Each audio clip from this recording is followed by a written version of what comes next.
На базе по велотреку в Ташкенте подходит к концу первенство Узбекистана по этому направлению среди юниоров. В соревнованиях принимают участие молодые дарования 2004 по 2005 и с 2006 по 2007 годов рождения из всех областей страны. Соревнования начала сборная Самарканда по велоспорту. Стоит отметить, что турнир стал первым чемпионатом Узбекистана, который проводился в период карантинных ограничений. Сегодня очередной день чемпионата у нас.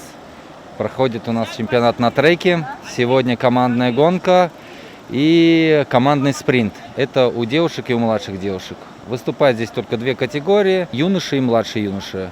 И по девушкам тоже девочки и младшие девочки. Но даже их собралось очень много после длительного перерыва. Хочу, чтобы была очень такая же ожесточенная борьба, и хочу высоких результатов, чтобы показали не только наша команда, а все команды, потому что от этого тоже зависит и общий результат республики, как мы будем выступать и показывать себя на международной арене.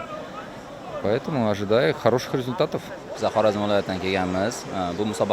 Мы приехали из Хорезмской области. К соревнованиям начали готовиться месяц назад. На сегодняшний день в списке наших достижений 6 золотых медалей и 4 серебряных. Надеюсь, мы еще получим призовые места. Эти соревнования помогают закалять наших спортсменов и служат для них мотивацией. Кроме того, это поможет лучше подготовиться к международным соревнованиям. На велогонках принимают участие более 100 спортсменов из всех регионов. Также не стоит забывать, что для спортсменов, участвующих в индивидуальных турнирах, также послужит подготовка к чемпионату Узбекистана по велошоссе, который пройдет в Ташкентской области с 20 по 24 октября.